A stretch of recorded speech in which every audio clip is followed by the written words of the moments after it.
ବହୁଦିନରୁ ଚୁଇଁ ଗ୍ରାମରେ ଜଣେ କୁମ୍ଭାକାର ରହୁଥିଲେ।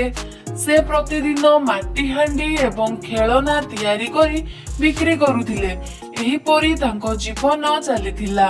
ପ୍ରତିଦିନ କଷ୍ଟରେ ଥକି ଯିବା ହେତୁ ଦିନେ ତାଙ୍କ ପତ୍ନୀ ତାଙ୍କୁ ମାଟି ପାତ୍ର ତିଆରି ଏବଂ ବିକ୍ରୟ ବନ୍ଦ କରିବାକୁ କହିଥିଲେ। ବର୍ତ୍ତମାନ ସିଧା ସହରକୁ ଯାଇ ଚାକିରି ଖୋଜ, ଯାହା ଫଳରେ ଆମେ କିଛି ଟଙ୍କା ରୋଜଗାର କରିପାରିବା। କୁମ୍ଭାର ମଧ୍ୟ ବିଶ୍ୱାସ କରୁଥିଲେ ଯେ ତାଙ୍କ ପତ୍ନୀଙ୍କ କଥା ଠିକ ଅଛି। ସେ ନିଜେ ତାଙ୍କ ଅବସ୍ଥାକୁ ନେଇ ଅସୁବିଧାରେ ପଡ଼ିଥିଲେ। ସେ ସହରକୁ ଯାଇ ସେଠାରେ କାମ କରିବା ଆରମ୍ଭ କଲେ। ସେ କାମ କରୁଥିଲେ ମଧ୍ୟ ସେ ସବୁବେଳେ ମାଟି ଖେଳନା ଏବଂ ବାସନ ତିଆରି କରିବା ଭଳି ଅନୁଭବ କରୁଥିଲେ। ତଥାପି ସେ ଚୁପଚାପ ନିଜର କାର୍ଯ୍ୟ ଜାରି ରଖିଥିଲେ। ସେହିପରି କାମ କରିବାରେ ବହୁତ ସମୟ ବିତିଗଲା। ଦିନେ ଯେଉଁଠାରେ ସେ କାମ କରୁଥିଲେ ସେହି ମାଲିକ ତାଙ୍କ ପୁଅର ଜନ୍ମଦିନରେ ଡାକିଥିଲେ। ସମସ୍ତେ ଜନ୍ମଦିନର ଉପହାର ଭାବରେ ମହଙ୍ଗା ଉପହାର ଆଣିଥିଲେ। କୁମ୍ଭାର ଭାବିଲା ଯେ ଆମ ଗରିବ ଲୋକ ଦେଇଥିବା ଉପହାର ବିଷୟରେ କିଏ ଧ୍ୟାନ ଦିଏ? ତେଣୁ ମୁଁ ଏକ ମାଟି ଖେଳନା ତିଆରି କରି ମାଲିକଙ୍କ ପିଲାକୁ ଦେବି। ଏହା ଭାବି ସେ ମାଲିକଙ୍କ ପୁଅ ପାଇଁ ଏକ ମାଟି ଖେଳନା ତିଆରି କରି ତାଙ୍କୁ ଉପହାର ସ୍ୱରୂପ ଦେଲେ। ଯେତେବେଳେ ଜନ୍ମଦିନ ପାର୍ଟି ସମାପ୍ତ ହେଲା, ମାଲିକଙ୍କ ପୁଅ ଏବଂ ତାଙ୍କ ସହିତ ଥିବା ଅନ୍ୟ ପିଲାମାନେ ମାଟି ଖେଳନାକୁ ବହୁତ ପସନ୍ଦ କଲେ। ସେଠାରେ ଉପସ୍ଥିତ ଥିବା ସମସ୍ତ ପିଲାମାନେ ସମାନ ମାଟି ଖେଳନା ପାଇବାକୁ ଜିଦି ଧରିଥିଲେ। ପିଲାମାନଙ୍କର ଜିଦଖୋର ଦେଖି ବ୍ୟବସାୟୀଙ୍କ ପାର୍ଟିରେ ଉପସ୍ଥିତ ସମସ୍ତେ ସେହି ମାଟି ଖେଳନା ବିଷୟରେ କହିବାକୁ ଲାଗିଲେ। ସମସ୍ତଙ୍କ ପାର୍ଟିରେ କେବଳ ଗୋଟିଏ ପ୍ରଶ୍ନ ଥିଲା ଯେ ଏହି ଚମତ୍କାର ଖେଳନା କିଏ ଆଣିଛି? ତାପରେ ସେଠାରେ ଉପସ୍ଥିତ ଥିବା ଜଣେ ଲୋକ କହିଥିଲେ ଯେ ଏ ଖେଳନା ଆମ ମାଲିକ ତାଙ୍କ ସେବକ ଆଣିଛନ୍ତି। ଏହା ଶୁଣି ସମସ୍ତେ ଆଶ୍ଚର୍ଯ୍ୟ ହୋଇଗଲେ। ତାପରେ ସେମାନେ ସମସ୍ତେ ସେହି ଖେଳନା ବିଷୟରେ କୁମ୍ଭାରକୁ ପଚାରିବା ଆରମ୍ଭ କଲେ। ସମସ୍ତେ ଏକଜୁଟ ହୋଇ କହିଲେ, ତୁମେ ଏତେ ଦାମୀ ଏବଂ ସୁନ୍ଦର ଖେଳନା କୋଉଠୁ କିଣିଲ ଏବଂ କିପରି କିଣିଲ? ଆମକୁ ମଧ୍ୟ କୁହ। ବର୍ତ୍ତମାନ ଆମର ପିଲାମାନେ ଏହି ଖେଳନା ପାଇବାକୁ ଜିଦ୍ ଧରିଛନ୍ତି। ନାହିଁ ଆଜ୍ଞା, ଏହା ଏକ ମହଙ୍ଗା ଖେଳନା ନୁହେଁ, କିନ୍ତୁ ମୁଁ ଏହାକୁ ନିଜ ହାତରେ ତିଆରି କରିଛି।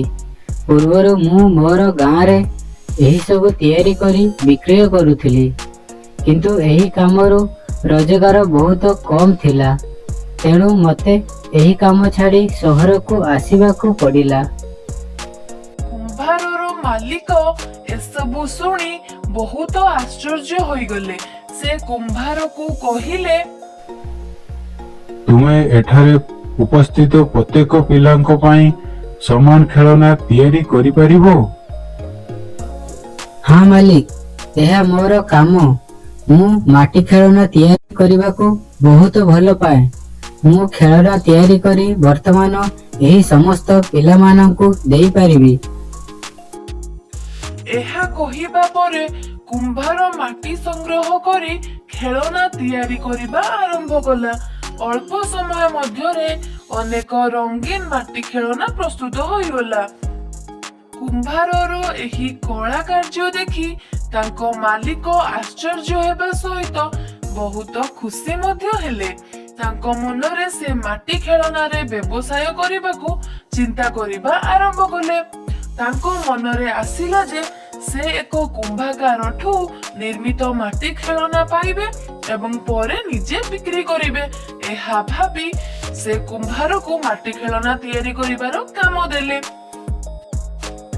କୁମ୍ଭାରର ମାଟି ଖେଳନା ତିଆରି କରିବାରେ ତାଙ୍କର ଦକ୍ଷତାକୁ ଦେଖି ତାଙ୍କର ମାଲିକ ବହୁତ ଖୁସି ଥିଲେ।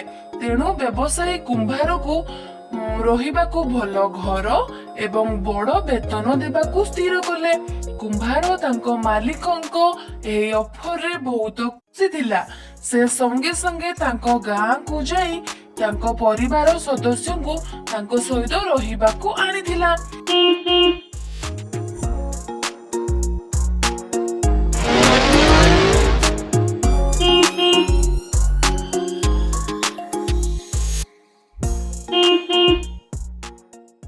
ଖାଦ୍ୟ ଅଭାବ ଏବଂ ଅର୍ଥ ଅଭାବକୁ ନେଇ ସଂଘର୍ଷ କରି କୁମ୍ଭାର ପରିବାର ବ୍ୟବସାୟ ଦେଇଥିବା ଘରେ ଆରାମରେ ରହିବାକୁ ଲାଗିଲେ।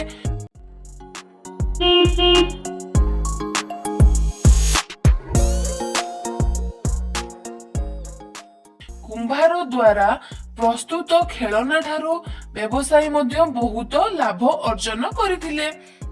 ଏହିପରି ସମସ୍ତେ ନିଜ ଜୀବନକୁ ଆନନ୍ଦ ଏବଂ ସୁଖରେ ବଞ୍ଚିବା ଆରମ୍ଭ କଲେ। ଏ କାହାଣୀରୁ ଆମେ କଣ ଶିଖିଲେ? ପ୍ରତିଭା କଦାପି ମଣିଷକୁ ଛାଡନ୍ତି ନାହିଁ। ଯଦି କେହି କିଛି କାର୍ଯ୍ୟରେ ପାରଦର୍ଶୀ, ତେବେ ତାଙ୍କର ଦକ୍ଷତା ତାଙ୍କୁ କଠିନ ପରିସ୍ଥିତିରୁ ବାହାର କରିପାରେ। ହାय ଫ୍ରେଣ୍ଡସ୍, ଆଶା କରୁଛି ଆମ ଭିଡିଓ ଆପଣମାନଙ୍କୁ ଭଲ ଲାଗିଥିବ। ଏମିତି ଆହୁରି ନୂଆ ନୂଆ ଭିଡିଓ ଦେଖିବା ପାଇଁ ଆମ ଚ୍ୟାନେଲକୁ ସବସ୍କ୍ରାଇବ୍ କରନ୍ତୁ। ଆଉ ଭିଡିଓକୁ ଲାଇକ୍, କମେଣ୍ଟ, ସେୟାର କରିବା ପାଇଁ ଜମା ଭୁଲିବେନି। ନମସ୍କାର, ଜୟ ଜଗନ୍ନାଥ।